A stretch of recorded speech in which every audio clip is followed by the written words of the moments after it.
All right, final guest of the day on the EmTech Stage, Hugh McDermott, Senior Vice President for Sales and Business Development at ESS Inc. Batteries will probably play a really key role in our grid moving forward, balancing out some of the intermittent renewables that we've talked about today, like wind and solar. ESS is working to build iron flow batteries, a low-cost, long-duration energy storage option for industry and for the grid.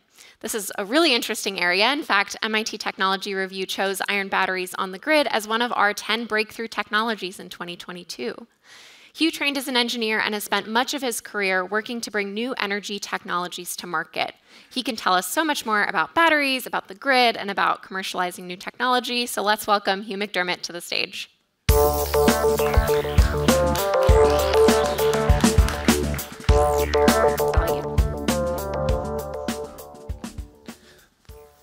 Thank you. I feel like the last two presenters have really set up this last session perfectly. I couldn't have done better myself. The questions on storage. Hopefully you got a sense of the scale of the challenges that face the renewable energy business. What I want to walk you through the next 10 minutes or so is how the very scale of what they're doing is actually directly impacting the scale of what we have to do to help enable all of that decarbonization and the renewable adoption that's coming to the planet. One thing I can start with, and it's the positive news, is that the clean energy transition is actually underway. And how do we know that? We've got some 87 countries that have now signed on to decarbonization pledges or targets. We've got 4 or 5 mega trends that are really driving this. We've heard about electrification of everything, electrifying transportation, for example. That's going to supercharge the amount of electricity demand that we're going to need over the next several decades. We've got the climate change itself, which has kind of a double whammy impact on what we do on the grid. First, obviously, the decarbonization policies of how do we get to the energy levels we need without burning fossil fuels. But second, it's also behind the climate change impacts that we see on the grid. You know, think Texas freeze. Who would ever thought that would have been a thing? Think about the once in a 100-year storms that we seem to read about every other week happening somewhere in North America alone, let alone the world. So climate change has that impact in terms of grid resiliency. We have the aging infrastructure. Our average infrastructure in the US is closing in on like 50 years old, if you think about it. And so over the next 2 decades, 2.5 decades, for the US and for the world to meet, I'll talk to the US for a moment, to meet its climate change goals, we have to add actually close to 50 gigawatts of energy storage. Now, to put that in perspective, you see some of the stats over the last few years. It looks pretty good. We've been trending upwards, kind of an accelerating curve. All good news. But if I just break out a couple of the stats for you there, our total installed base in the US right now on energy storage is about 6 gigawatts. And statistically, if I break that down, the average size of those projects to date is 15 megawatts. Not very big. You heard about gigawatt scale projects, so 15 is just a bare fraction of that. If I triple that to say roughly 50 megawatts, and I build one of those plants every week for the next 2.5 decades, I still don't even get to our goal in the US. That's the scale of the challenge before us. So if you want a big challenge, a planet-changing mission, you have it right there in terms of the enormity of what we need to do to be able to incorporate all the amount of renewable energy that we're bringing onto the grid. The challenges of what that energy storage needs to look like. Someone mentioned the duck curve. Those of you who are not familiar with it, this is a famous curve here. It's basically telling the story of the non-coincidence of when the sun shines and when the energy is actually needed.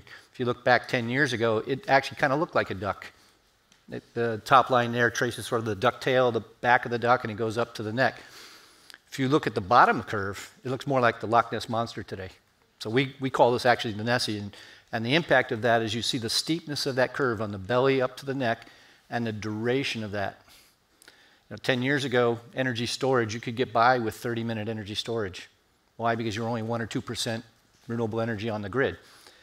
Now in California, which was the source of the famous duck curve, we're closing in on over 30% of renewable generation on the grid in terms of just absolute generating capacity, and it causes that steepness of that duck curve, that Nessie curve. The duration, if you look closely at that, is now more like 6 hours. and we're only at 30% penetration. Imagine taking that to 50, 75 to 100%, what that is going to require for energy storage solutions. So it's a long duration type of storage now that that regime that we've now entered into. And for us at ESS, we define long duration as anything being more than 4 hours, which is kind of the current limitations of lithium-ion battery, which is your battery du jour for grid scale applications, and anything less than a day. Of course, there's longer duration technologies out there, and I'll talk about those in a minute. But some of the problems that the shorter duration battery technologies that have been deployed to date and this deepening NESI curve is not only just that duration impact, but curtailment. The renewable energy we have on the grid today, particularly the solar, gets shut off when we can't consume it because there's no place to put it. That's lost energy. In this case, California, this year, 2022, we're on a trend to exceed 2 terawatts of curtailed solar energy. To put that in perspective, that's 250,000 homes for a full year that just got wasted because we had no place to store it. Fast forward and imagine what that could look like in 10 years, 20 years with 75, 80% renewable energy on the grid. So long duration energy storage sounds like a new thing. It's actually not a new thing. It's been around for more than a century, commonly called hydro. You store the energy. Problem with hydro is, it's a good technology, super low cost, lasts for centuries in some case, but you can't build them everywhere. It's exceptionally hard in this day and age to build any new hydro. And as the picture will also tell you, you can't count on the water anymore. I think we've all seen those stories in California with Lake Oroville and some of the other, Lake Mead, which this is a picture of, just going right to the bottom. So hydro being one of the longest, most well-known long-duration storage, great if you got it, but not necessarily an option for too many people anywhere in the world today. So long-duration energy storage, where does it play? Great answer on that is everywhere. The technology that we make can be fabricated in containerized modules that can play in front of the meter, as we call it, which is on the utility side, grid scale, or it can play behind the meter. The kind of functions it performs would be bulk energy shifting is a typical use case where you're trying to absorb all that energy when the sun's shining, all the energy when the wind's blowing, and then keep it for the off-peak periods when the sun doesn't shine, normally 16, 18 hours depending on the time of year, or when the winds aren't blowing as much as you need them for your baseload requirements. For industry and commercial operations, you can put these things, batteries, long-duration battery, closer to the actual load itself. So think data centers, think large industrial, where power reliability becomes a problem, where grid resiliency, where you have outages. On the West Coast, it's now a fact of life that every summer, no matter whether you're in Washington State, California, Oregon in between, which is where we live, you have these public safety power shutoffs. These occur when there's wildfire risk conditions and the utilities see the weather forecast and they're going to de-energize lines and cut off whole swaths of the state. We've seen too many to count just in the last 3 years, and these can last from anywhere from a few hours to as long as 10 days. So imagine being in business and you literally had no power for 10 days. We've seen that at some of our project sites, and energy storage helped them to ride through that without literally going out of business. So long-duration energy storage has a really key role to play in the energy grid of the future and to be able to enable all the energy, the renewable energy that we are going to be having to bring on to meet our decarbonization goals. Little snapshot of some of the actual case studies of the technology that we deploy here. We've got just really 4 to show you today, and these are mostly behind the meter. Think microgrids, industrial or utility owned, can be either case. Most of these have been multiple use cases where they're principally going after trying to reduce their energy cost because they've got on-site solar generation or other type of renewable generation at the facility. So they're trying to decarbonize as part of their corporate pledge or their corporate mission. They're also trying to lower costs. Third is resiliency. And the interesting thing about our technology being the iron flow battery is one of the attributes of it is you can cycle it without harm to the battery. Unlike a lithium-ion battery, which, as everybody who owns a device today, your cell phone, for example, after 2 or 3 years, it doesn't hold quite the same charge that it did the day you bought it. a flow battery is inherently stable in that it won't degrade over the number of years that you use it, and you can use it as kind of a workhorse battery. So you don't have that degradation impact. So that allows a different utilization of the battery to be multiple use cases without having trade-off on the wear and tear on the battery. A couple of different technologies out there just to quickly span the horizons. This is by no means complete. Iron flow, we kind of depict our characteristics here. What is an iron flow battery real briefly? The electrochemistry is iron saturated in salt water. So most abundant materials on the planet doesn't have any raw materials that you got to source from places you don't want to do business with or carry geopolitical risk or long supply chains that give you reliability concerns about whether you're going to have that material or not. So there's none of that in it. Being water-based, it's super safe. It's iron and salt, so it's a natural, mild fertilizer in certain doses. It's not going to be a battery that catches on fire. It's obviously not something that's going to blow up if it were in an overheated condition. So suitable for very hot climates, doesn't need cooling or air conditioning. Those are some of the attributes of an iron flow technology. Other technologies out there exist, and given the enormity of the scale that we have to, of the challenge that we have to address to incorporate all the renewable energy, our view is that we need all these technologies to succeed. And even then, we probably are still going to come up short. But some of these include the vanadium technologies that have been around for a few decades. Compressed air, I think was mentioned earlier. Pumped hydro, we talked about. Not, great to have if you can have it, but not everybody can put pumped hydro in their backyard. So, kind of a scan of some of the technologies here that are in the sort of long duration category. There's some newer ones, and even some that have spun out of MIT. There's an iron air battery. Some of you may have heard about, called from Form Energy, MIT generated technology. Pretty intriguing battery, can go out to over 100 hours. That's got a lot of promise. I didn't depict it here. Still in sort of the R&D phase. We're hopeful that it will make it to commercialization in the next few years. That has some interesting applications when you think about ultra-long batteries, about seasonal storage, where you have very windy seasons, for example, we have in northern Oregon, where the wind blows very strong onshore, and you can store all that energy for then the summer months. Applications of those very ultra-long batteries become interesting in those kind of use cases. Where do we go from here in terms of how we move the ball downfield on long-duration energy storage? There's a couple of things that are really holding back, I'd say, the entire industry, and it's not just the batteries, it's also going to be renewable energy. The system planning. Some of the needs to put these very large projects in the ground or offshore. We don't have an integrated transmission network in the U.S. We have disparate grids. Texas, for example, is not connected to the rest of the U.S. We have an eastern grid, we have a western grid. There's going to need to be a fundamental overhaul of our transmission system planning. We also have these enormous queues of people who want to actually connect to the grid. And the success rate of those goes down by the year as the number goes up. They're just an enormous backlog. So we have some work to do there. Second is the legislation that just passed recently, the Inflation Reduction Act. Most everybody in here, I would imagine, would have heard of it. For the renewable energy business and for the energy storage business in particular, there's $380 billion of goodness in there for our industry to catalyze domestic manufacturing, to catalyze innovation and new technologies, to actually get projects off the ground, get them past that commercialization chasm, as it's sometimes referred to.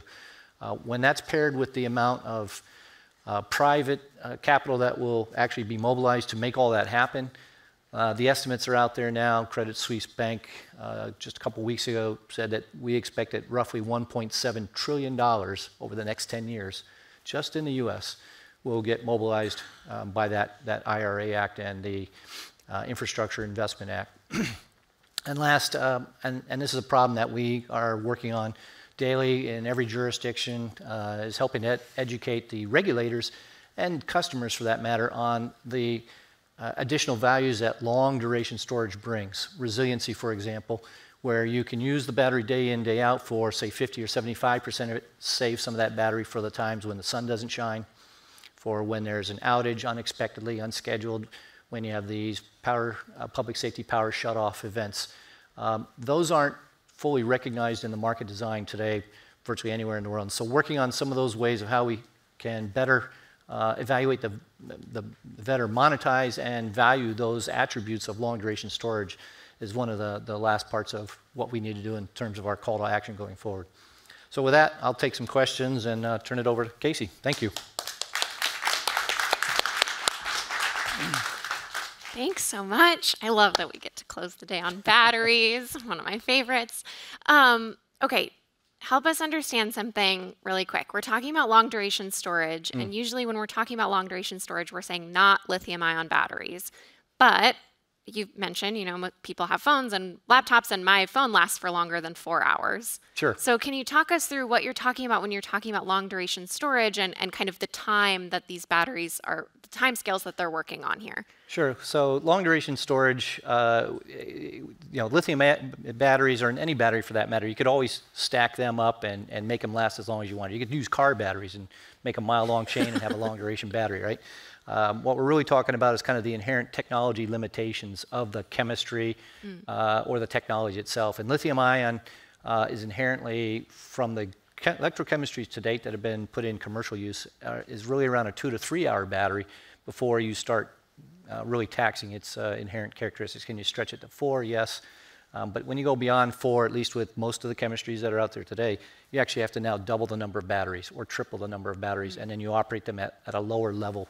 And that's how you achieve that longer duration if you're to go that route. So the economics, you start compounding the cost, and that's the trade-off. Long duration batteries sort of start at a longer, in our case, our sort of sweet spot is 8 to 12 hours, where the economics really kick in, where it just becomes that, it's much more competitive than stacking, triple stacking batteries to get to that. So tell us more about your solution. You know, you talked a little bit about, you know, the benefits of using this water-based electrolyte and using iron, but I mean, starting up a new battery technology from the lab, bringing it to market, scaling it to even, you know, where lithium ion is today, that's no easy task. So, I mean, tell us a little bit more about, again, why it's kind of worth jumping in on this new chemistry and how that might kind of play out as you continue to scale. Yeah, thank you. Scale is our biggest #1 challenge right now. The technology actually, the original research goes back like 5, 6 decades. Case Western Reserve did some research on if you had iron saturated in water and you had a carbon plate and you applied a voltage, could you actually make a electroplating action happen, and then if you reverse that, could you dissolve it back into solution? Problem was that they could only do it a cycle or two and everything just corroded. What we solved back in 2011 was basically to, for simple terms, to make that inert.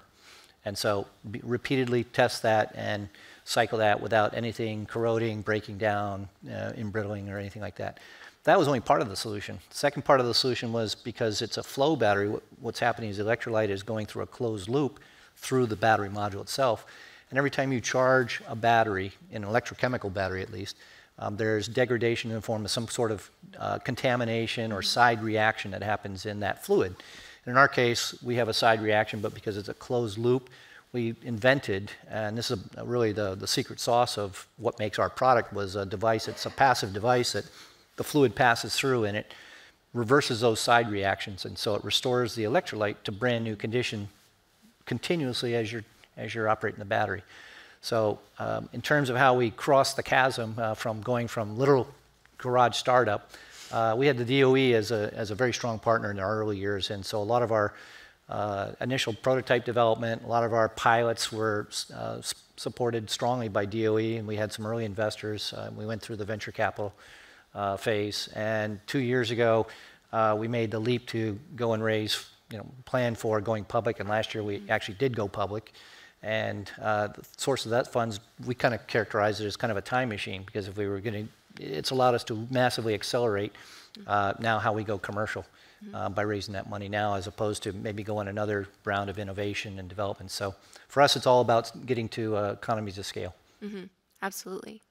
I mean, tell me a little bit about that scale. Like, where are you guys shooting for as far as how many of these? They're all the container systems, right now. So tell us about the capacity of that and kind of how many you're getting out the door right now, and kind of what you're working towards. Yeah. So the key thing that we're focusing on right now is automating 100% automation of our battery module production.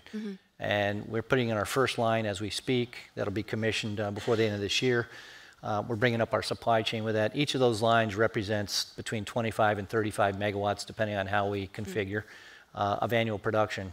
At our location in Oregon, we expect we can build out to somewhere north of 200 megawatts of battery module production annually, and our goal is to get there within the next 24 months. So we're already putting in our second and third lines in the first half of next year before we've even got the first line fully shook down, so to speak, because the demand is just so great, and we got to kind of, as we say, build the plane while we're rolling down the runway. Yeah. I mean, let's talk a little bit more about cost, because like you said, the demand is there. We have so much wind and solar being built, and people want a cheap way to store it. And I think especially seeing how quickly lithium-ion batteries have gotten so cheap so fast, it's like a moving target. So, I mean, how are you competing with them now, and how are you thinking about that as that technology, kind of the incumbent, keeps getting better? Yeah, well, I think if this was a conversation 12 or 18 months ago, everybody would have 100% unanimity in the room, would everyone said, yep, lithium-ion is going to keep going down, keep going down. The challenge has been the electric transportation conversion has been going up even more steeply than lithium-ion demand can keep up with. So that, and we're seeing like some of the raw material shortages, like nickel out of Russia, obviously is a challenge. Chinese supply chain has been a challenge under the pandemic. Actually seen lithium-ion in the short term not go down in the last year or two, and the assessment, I think, generally speaking, I say this for any battery technologies, for the rest of this decade and well into the next, we think there's going to be a massive demand-supply imbalance that no matter who you are, what technology is, just getting battery to, if you're in the battery or renewable energy and battery business, making sure you have a supplier is going to be kind of crucial to your strategy. On the cost side, obviously lithium-ion has decades of R&D spend to drive down economies of scale in their production.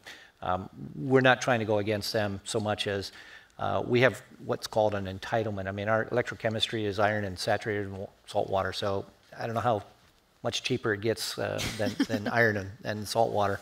And the rest of what goes into our product is plastic, aluminum, copper, iron. There's no hard-to-source materials. It's pretty much all off the shelf. So for us, it's all about getting that automation of building that module as, at scale as fast as we can. I want to remind our audience, we'd love to hear your questions, anything, batteries, energy storage. Yeah, one of these folks here.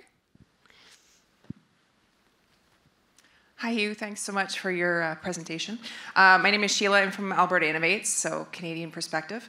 Can you maybe speak a little bit about how you see this impacting the grid in a larger, and what electrification really does, and then how your solution can actually contribute? We talked a bit about stability, but can you just give us a bit more? Sure. Well, if you think about large-scale renewables, it's virtually unthinkable in the U.S. now to put large-scale solar, with the exception of maybe Texas and some certain Southwest areas, that you would put large-scale solar without some storage on it. So that attachment rate in California is over 90% now. It's an unthinkable thing. So you have to have storage kind of as a prerequisite to be in the renewable energy business to begin with. But the problems it actually solves is, the basic one is storing during the day and using it at night. That's a kind of a simple one. But we also have the transmission issues. How do I get my electricity product to market when I've got congestion on the grid and it takes me a decade or more to get a new transmission line approved? Having storage that can be on either side of those congestion points can be that buffer, that shock absorber, that it takes all the exported energy that's trying to get through that bottleneck and dole it out in an off-peak period. So it can help utilities and grid operators to alleviate T&D congestion points.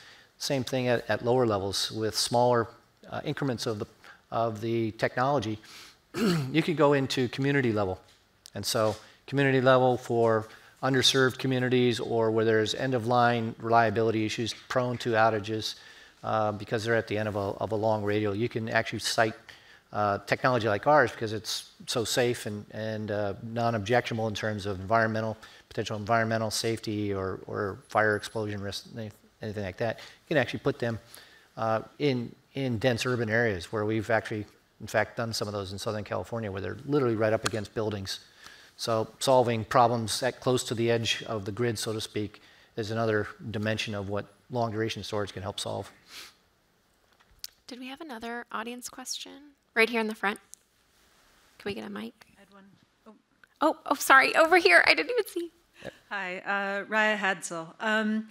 I was wondering if you could zoom out a little bit from your specific product and company, Sure. and just talk about if you think that the balance is right between companies and labs that are focusing on clean energy generation, wind, solar, et cetera, versus the storage problems. And if you could, would you try to recruit a lot of those smart folks that are working on the production side into the storage side? I'm recruiting regardless. You're hiring. Okay. So the enormity of the challenge, we're recruiting at all levels, and that's just not our company, it's everyone in this space.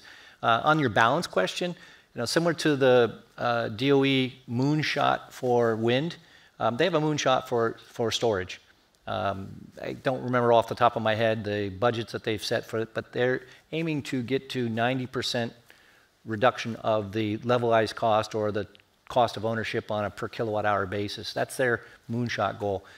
We actually have sight of that within the next 2 to 3 years. We hit our manufacturing targets.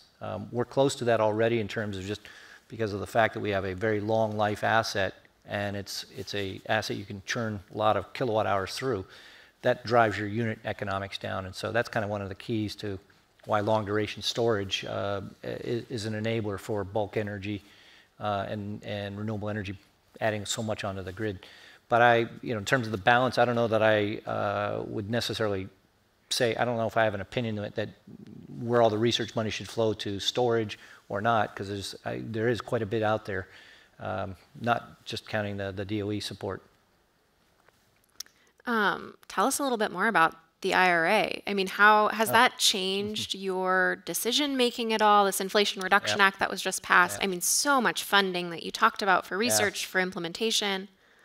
It's so, what is it, 8-9 weeks ago when that passed, as if we didn't already know the enormity of the challenge. Now at least there's some really significant incentives. The investment tax credits, for example, for domestic content batteries, such as ours, is a 40% tax credit on that technology. So what was before maybe some borderline business cases and use cases that were maybe borderline on the economics, that clearly tips them into the positive territory. Those incentives don't stop there. They actually go up in certain instances up to 70%. And the kind of the real sweetener is that the law and the details still have to be fleshed out, but they have this notion of called direct pay or transferability. And the direct pay means if you're a nonprofit such as a muni or a co-op or a CCA in California, your direct pay means the moment I complete my project and I submit my annual returns to Uncle Sam, I get that ITC back as a check, 100%, 100 cents on the dollar. So it just enormously shifts the incentives for munis, co-ops, nonprofits. So there's kind of about to be a gold rush kind of mentality hitting there. The second incentive that fits in that 40 to 70 range is what they call energy communities. And energy communities are loosely defined right now as coal plants or the census area tracts surrounding coal plants that have been shut down since 2009, and or coal mines, I think, that were shut down since, I want to say 15, I could be off on that. So if you're in those census areas, you're in the 50% ITC category just by the location alone.